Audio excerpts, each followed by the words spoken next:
Hello and welcome to this week's energy forecast. My name is Laura Fleming if you are just joining us here. And for those that tune in regularly, welcome back. So I am going to start with an exercise that came to me. It's a grounding exercise, which is really helpful with grounding your energy. Maybe it's after work, maybe after a tough conversation. It's also a really wonderful tool to use when you want to hear that inner guidance, what could be called your intuition or your spiritual heart or simply your heart.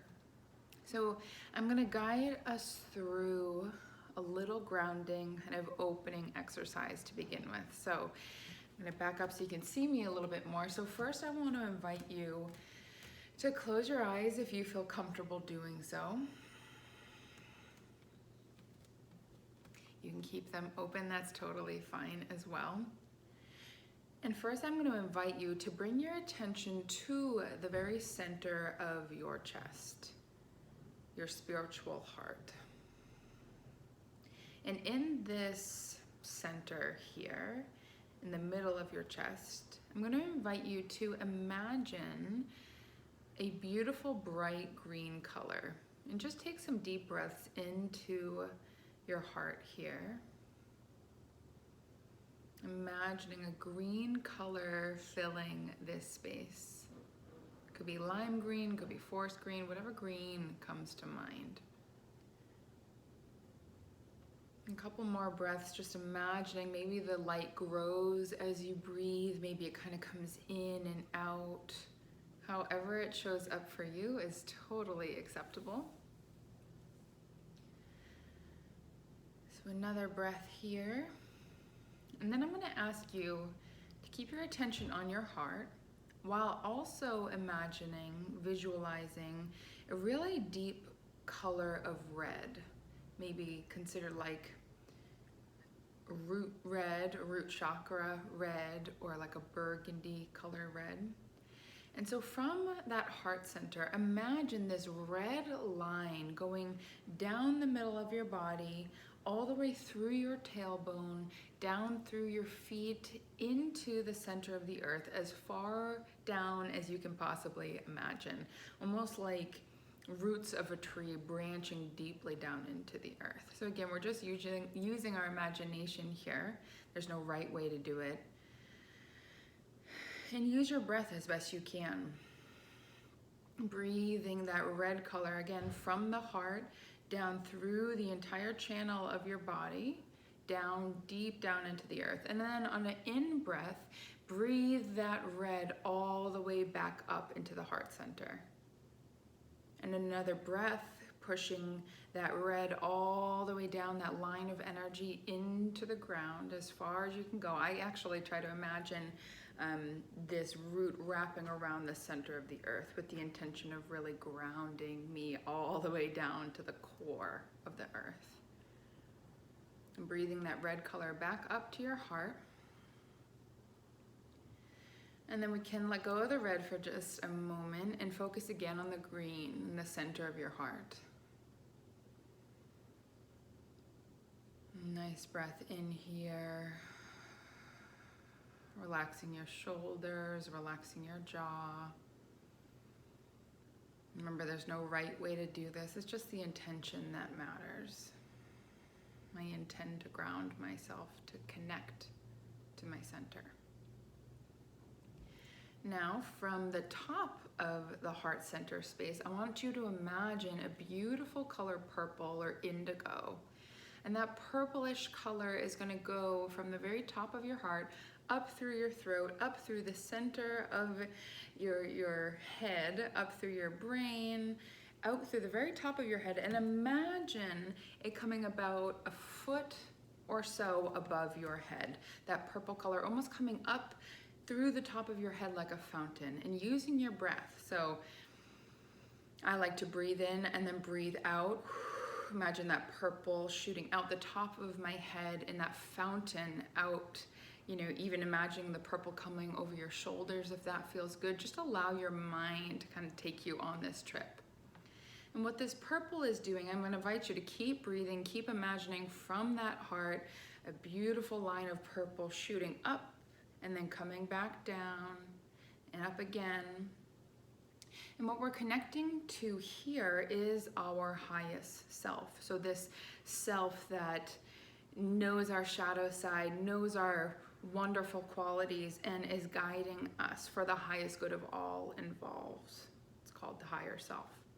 So a couple more breaths here, breathing that purple up to that higher self. You can imagine it being almost like a star above your head. Again, whatever imagery works for you.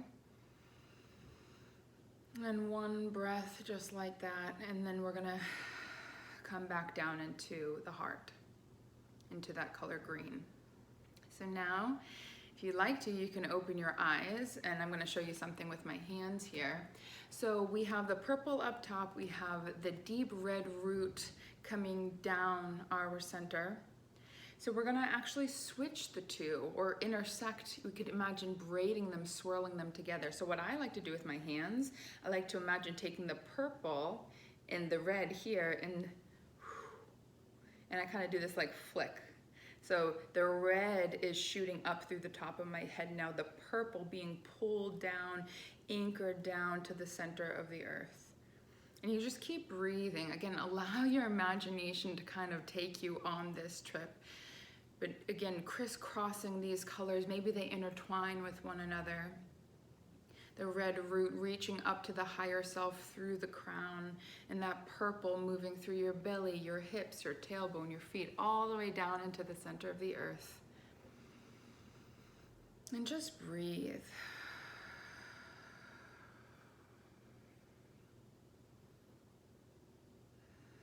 Maybe one or two breaths more. Again, the red going through the top of your head now, and the purple going through your tailbone, your feet, down to the center of the earth. And coming back to that green heart center. We don't need to be whooshing any more colors anymore. Just allow yourself to come back into this heart center. Maybe your eyes are closed, maybe they're open, but I'm going to invite you to close them if you're not driving right now. And just taking a moment to notice. Notice how you feel. Notice if your body temperature changed at all. Notice any different sensations, maybe even emotion that comes up. So this exercise, you can open your eyes now. How you feeling? This exercise is actually one of the very first grounding techniques that I learned from my first Reiki teacher. Her name was Cecile, and she taught me Reiki 1. And in Reiki 1,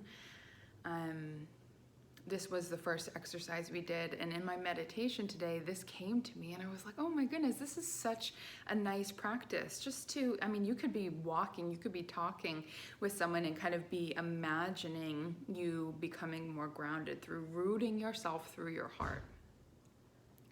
So with that being said, also in my meditation today, which I wanted to share with you, and you know, anything I say is open for interpretation. You take it how it fits into your life, how it resonates with you and your belief system. So what I received today was that the reason people refer to the intuition as a superpower, you know, the gifts that I have in doing my work, I'm very intuitive. I am able to sense energy. I'm able to sense emotion, thoughts, and all types of things about a person. And I believe we all have a very strong ability to use our intuition, but it takes practice. So the message I got was that our intuition is the reason, I'm gonna get there, the reason it's so powerful. The reason intuition is considered a superpower is because our intuition is a direct line to infinite intelligence. I grew up in the Catholic Church, so how I actually received it, like verbatim, was your intuition is your telephone line to the heavens. I was like, oh my goodness. So I went to a funeral this morning after that meditation, and it was in the church that I grew up going to, St. Michael's Church in Hudson. And I'm looking around and I'm like, oh, there's St. Michael. Like, I use him all the time. Though I grew up in the Catholic faith, I took some things that worked and some things that didn't and discarded that. So I'm looking around and I'm seeing these angels and I'm like, oh, this is really incredible. You know, what a sacred space. Like, how many prayers have been said in this space? Whether you subscribe to that belief or not, it's still, you know, a sacred space is a sacred space.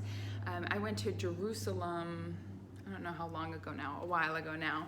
And I mean, I have chills head to toe, even imagining being back there. It's just profound.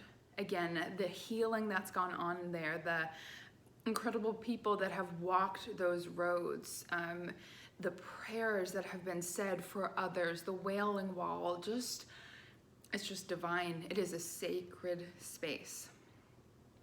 So I was in church and I was like, oh, what a beautiful space. And, you know, I'm going through the motions of it. I remember it and I was like, you know what, I can honor what's going on here without needing to subscribe to it, to feel guilty about it, and guilt, okay? So coming into the energy of this week, we are being encouraged to, one, be really gentle with ourselves as we move through this week, because it's very emotionally charged, specifically in the shadow area.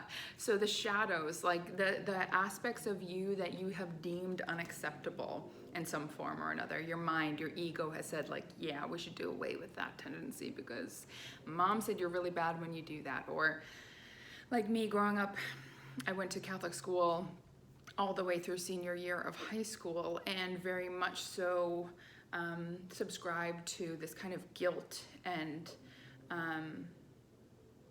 this sort of responsibility to be a really good person. And if, you know, I believed if I wasn't being perfect, then I'm like, well, I'm already a sinner. And then if I do things that aren't perfect, that go against the commandments, like, I feel like I wasn't ever afraid of my well-being. I was more afraid of my mom's well-being. So she kept getting more and more sick. And so that Catholic guilt really weighed on me. And I'm not dissing it. I think it's actually one of the greatest lessons I've ever had in my entire life. So my shadow side, my aspects of myself that I really like to stay away from. I don't want to say try to stay away from, but like to stay away from, because they don't cause me. They bring up a lot of emotion that I don't like to look at. So this week we're being kind of forced to look at those areas, those topics that you don't like to look at. But you're not alone in this. I, for one, am somebody doing this with you. And so I'll tell you a little story. I was at the church, and, you know, I remembered the last time I was there, and I remember the times before that and before that and before that. And I was like, oh my gosh, like, it was bringing up so many memories of feeling guilty. And I'm like, you know what? I have an opportunity being in this space to shift how I feel about this space, because the energy is where you last left it. So that goes for your relationship with somebody. That goes for places, like me going back to the church I grew up going to. I'm there and I'm like, oh my gosh, you know, like, brought me right back to those high school days, feeling insecure and uncomfortable. I'm like, who's sitting behind me? Does my hair look okay? You know, and even like I can witness myself right now, and I'm like getting hot and uncomfortable talking about this because it's an uncomfortable topic. And yeah, so the energy is where you last left it. So I'm like, oh, guilt, like, oh man, that's heavy. So I came home. I was journaling a little bit about that experience of feeling that guilt, kind of that responsibility. And guilt is, you know, I look up the definition of things because we all have our own interpretation of what words mean. But I looked up guilt's definition, and it was like, wrongdoing, disobeying the law kind of thing. I'm like, I didn't do my mother wrong. I haven't done my family wrong. But that guilt that I carry is this kind of expectation, this ideal version of who I think I should be that I'm not amounting to. And that's always kind of kept me going. That's always kept me striving to be more, to be a better sister, aunt, daughter, friend, niece, whatever role it is. And like, man, but I am not guilty.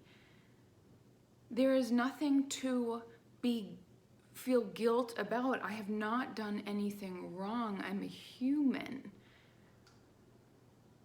So then kind of tying that into the intuition, that my intuition is not just our intuition is like I imagine a telephone cord all the way to the heavens, to infinite intelligence, to source, to God, to Mother Nature, to the forces at work, to the universe, whatever it is you subscribe to. And if you don't believe in anything, then I don't resonate with that. I can understand how someone believes that, but for me, I need something to believe in. I need an ideal to strive for.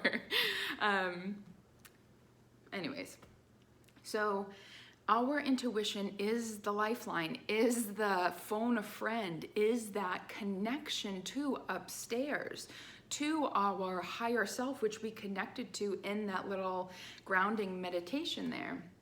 So I'm like, all right, this intuition, this feeling, how I feel matters so much, not because I have been through a lot and I deserve to be selfish, not for some like arbitrary reason. How I feel matters so much because it is my direct connection to the guidance, to my gods, to my angels, to my spirit team. How you feel, the nudges you get, the sense you have about things is so important to listen to. It is your internal guidance. It is your internal GPS telling you where to go and where to lay off, because it doesn't feel good when you go in that direction. So to find a practice like meditation, like, Reiki helps me connect with intuition, like intuitive eating, or just honoring the sensations you have. We don't need to necessarily label it as something. Some people, like my fiance, he just lives his life like flowing. He's just, oh, I'll do this, oh, I'll do that, oh, I'll do that. And he just gets stuff done. His life is beautiful. He's had incredible opportunities show up for him because really, he's really good at doing what feels best to him. He's fantastic. He's been such a wonderful teacher, and he doesn't listen to these, but if you ever do, I love you, and I am so grateful. You are the best teacher I've ever had in my life. Love him. Anyways, so my point being, this week with this shadow stuff coming up, and it's like, so guilt. I also carry a lot of responsibility. I think I talked about that last week. This is kind of a blur for me. I just receive information and I just talk. So our shadow sides are going to be visiting us, and they're not meant to continue to shut down and suppress. They're being brought up for us to sit a little, chat a little. Me sitting in church, kind of in my, practice fashion, just kind of going off into la la land in my mind at church. Which, what a gift that is, this kind of sanctuary, this space where you're being guided, but you can also go into your own land of, prayer or wherever you want to go. I don't know I forget where I was going with that. I was in La La Land. I don't know. But that's it. that guilt came up, and instead of being like, okay, you gotta zip it. You're at a funeral here, like you've got a lot going on. Really, guilt, you want to be tended to right now. Like I felt annoyed, and I was like, you know what? I got like 30 minutes here. Might as well, like, come on, guilt, come sit in the pew right next to me. Hello. And I got to just give it some airtime. And it was like, yeah, there's some of the belief from growing up in the Catholic faith that helped you to, hold yourself to a certain standard, which I believe shaped me into a really good person. While also that shadow, right? To everything that is beautiful has its shadow side. So that guilt, I can think about all the ways it wasn't helpful. But what I wrote in my journal when I got home, because that's a really nice way to, I forget who said the quote, somebody famous and wonderful wrote the quote that, like, I'm gonna butcher it, but I'm gonna do it anyway. How do you know what's going on in your mind unless you write it down? Like, to process, to have unobserved thoughts in your mind drives you nuts. Get it down on paper so you can actually look at what you're thinking about. So I like writing a lot because it helps me process in a very objective, clear way. Because like as my fiance said, the worst bully in your life is right here. That's the meanest thing you're ever gonna be up against. I'm like, touche, my friend. Anyways, I wrote down guilt. And I was gonna say in my journal all the ways that it negatively impacted me. How this happened and that happened and my shoulder injury and this and then I was like, let's shift this. I wanna shift my relationship to my shadow side. That's shadow, okay? I wanna flip the script here. I wanna be in harmony with all aspects of myself, good, bad, ugly, and different. I want to love all of me. That is a goal of mine. So instead of writing how guilt has negatively impacted my life, which was really easy to access, I instead started to write about what I learned from guilt, how it's really served me. And one of the first, I wish I had my journal, it's all the way over there and I don't feel like walking over there. One of the things I wrote, okay, side note, every action, there's a price to pay, right? So little example here, my journal is, I don't know how many feet, I'm not good at measuring that, but it's some ways away, my 1-bedroom apartment. Loft space, whatever you want to call it. And the price I'm paying for not going over there and getting off screen and opening up the journal and reading my cursive handwriting is that I have to mentally access it, and that's a little bit harder. So that's a price I'm willing to pay. But with every action, with every choice we make, there is some sort of price we have to pay. It's like,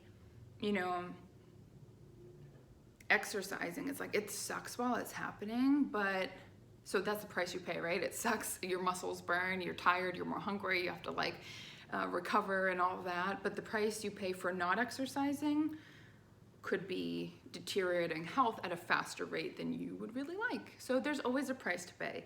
A little side note lesson situation. So what I wrote about guilt teaching me was that guilt taught me that I'm not God, that I don't have that kind of control over anybody. Guilt taught me that no matter how much I beat myself down for not being who I think I need or should be for somebody else, it doesn't do shit for me. So thank you, guilt, for teaching me that. That was really, really helpful. Hard sometimes, but really helpful now that I'm being a little bit more gentler with that shadow side and being willing to what did you teach me, fear? What did you teach me, anxiety?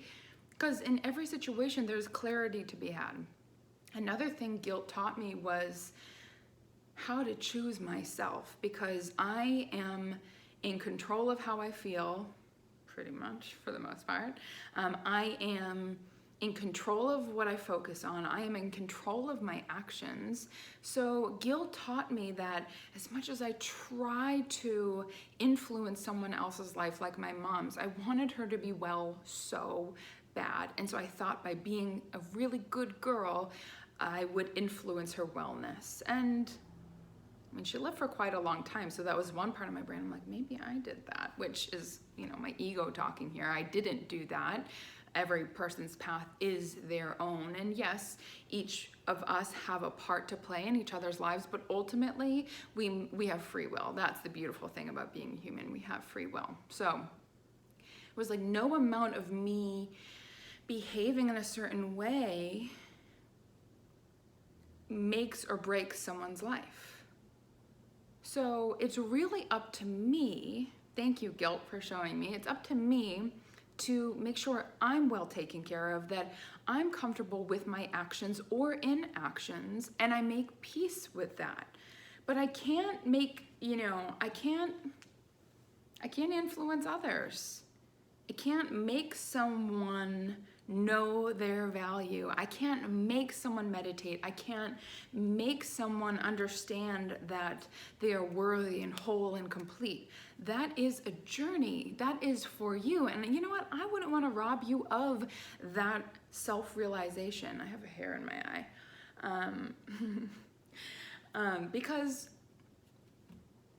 if I told you the lottery numbers, which maybe you won't agree with this, but maybe I have a better example. Maybe like your favorite basketball team. Maybe your favorite basketball team is the Lakers.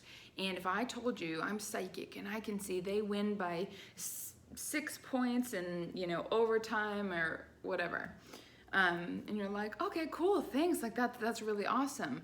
Versus, right? That's me. Like, look, here's the outcome. Look, don't you like that? Like that's me, you know, being influential on your life. That's kind of the example I'm using.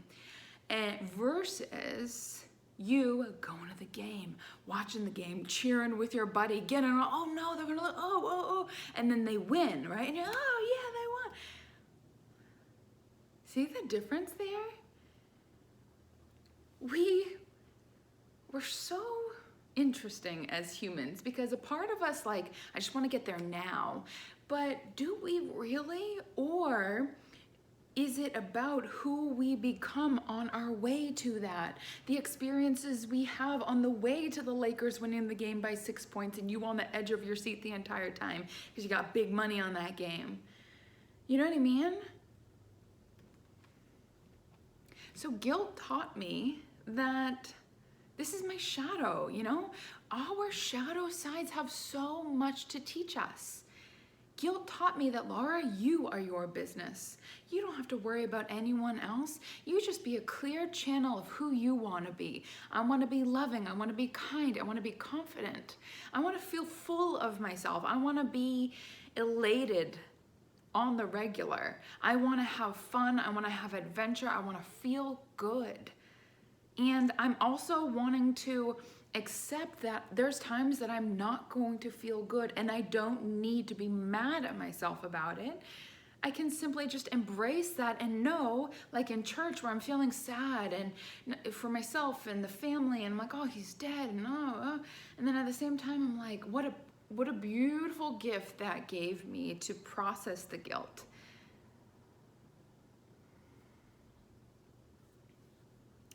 So I hope my life lessons planted some seeds for you for this upcoming week. When the shadows show up, don't run and hide. You know, pull over a seat, allow it to show you something. And not in this kind of like cerebral, like, okay, well, Laura said I really need to think about this. Like, no, be curious. And I use that word a lot, I realized. But being curious takes away the judgment, and then we can get different answers. But when we're so critical, so judgmental, like, you know, say your kid is lying to you and you know it, or, you know, yeah, that's a good example, or your partner's lying to you and you know it, and you're like, yeah, oh yeah, you didn't? Okay, right? There's judgment going on here versus like, I'm really curious as to why they feel they need to lie to me. So I'm gonna ask questions not to like peg them, but to like, is that the word? I don't know. Not to like pin them and be like, haha, gotcha, but to be like, huh, I wonder, what is that about? Like, you know, I'm a component in this. So was I too harsh? Did my, you know, judgment of them, or, you know, whatever I said to them, like, I want to understand why this person feels compelled to lie to me. But I would say that's like a pretty high level of existence. So not saying you're not there, you can't be there. That's quite a skill set to have, but it really does start with ourselves. Being curious towards yourself, like, why'd you just lie about that? Why'd you tell her you didn't when you did? Well, I feel threatened. I feel, you know, whatever it is. So I wish you skill. We say this in Krav Maga, the martial art I do, that, you know, before a test, a black belt test, we say good skill, because you don't need luck. It's not about luck, it's about the skill, and you've got the skill. So good skill this week. You've got the skill to notice the shadows, work with them, and know this ongoing journey. It's an experience to be had, not a to-do list to accomplish, to get done, to get figured out. You know, this guilt has been with me since first grade. Long time now. 25 years? So, like, I have this I was on my lawn and I was like, I am so fucking thankful for this. Thank you, thank you, thank you. You showed me, you taught me so much. So allow your shadows to give you the clarity that you're seeking. We don't need to fully comprehend why and where that come from and how that happened. And it's just like, okay, from where I am now with this feeling, what do you want to show me, guilt? What do you want to show me, anxiety? Wonderful. Okay, so one last thing. I meant to say this at the beginning because I tend to forget, but I didn't, is that on starting May 17th, I'm going to be offering Reiki 1, 2, and Master. So if you are already certified, I can do higher levels for you, but most probably coming to me either want to get trained for Reiki 1 or recertified at level 1. But I am going to do, I've been telling people who are interested that, like, let's chat, let's talk about this. I have a couple of options in terms of how we do the training because of COVID purposes. So I have some flexibility there, and yeah, I just kind of want to get a feel for where you're at, what you're seeking in this. And I am just so thrilled to be doing this. So if learning Reiki, and Reiki 1 is really about self-healing. So if self-healing, and you can work on your family, friends, animals, but I wouldn't suggest, I mean, level 2 is really where you get into some higher level energy work where, you know, I worked on friends and family at level 1, but when I went to level 2, I was like, oh, like not that I wish I had waited, but like level 2 is really where some juicy stuff is at, and it's actually easier at level 2. I'm not explaining that all that well, but it doesn't matter. It's just energy anyway. So if you feel called, shoot me a message in any way you can reach me. My email, my Instagram, my Facebook, anything at all. I look forward to talking to you, and thank you again for showing up, for calling this energy forth from me.